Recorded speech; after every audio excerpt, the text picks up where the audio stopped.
पुण्यात गणपतीच्या काही मूर्तीवर संभाजी ब्रिगेडकडून आक्षेप घेण्यात आलेला आहे। शिवाजी महाराज आणि गणपतीच्या एकत्र मूर्तीवरून संभाजी ब्रिगेड आक्रमक झाली आहे। मूर्तिकारांवर गुन्हा दाखल करण्याची मागणी देखील संभाजी ब्रिगेडकडून करण्यात आली आहे। पाहूया। पुण्यात विक्रीसाठी उपलब्ध असलेल्या काही गणपतीच्या मूर्तींवर संभाजी ब्रिगेडने आक्षेप घेतला आहे। पुण्यात गणपती आणि शिवरायांची एकत्र मूर्ती साकारण्यात आली आहे। यावरून संभाजी ब्रिगेड आक्रमक झाली आहे। छत्रपती शिवाजी महाराजांसोबत गणपतीची मूर्ती महाराष्ट्राच्या कुठल्याही ठिकाणी विक्रीस असेल तर माझी तमाम शिवप्रेमींना विनंती आहे, त्या मूर्तिकारावर आणि तसे गणपती विक्री करणाऱ्यावर तात्काळ गुन्हा दाखल करा।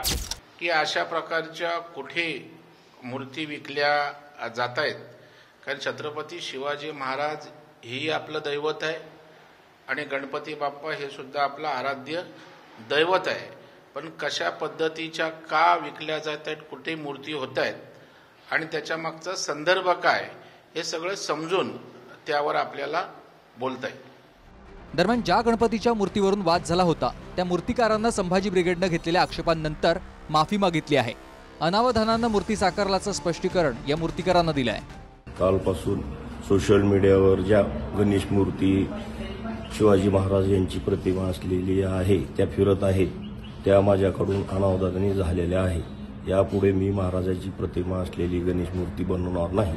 माझ्यामुळे जर कोणाच्या भावना दुखावल्या असतील तर मी दिलगिरी व्यक्त करून माफी मागतो। देशभरात गणेशोत्सवाची धूम सुरू आहे, मात्र दुसरीकडे गणपती आणि शिवराय यांची एकत्र मूर्ती साकारणाऱ्या मूर्तिकारांना संभाजी ब्रिगेडकडून इशारा देण्यात आलाय। Bureau report TV9 Marathi.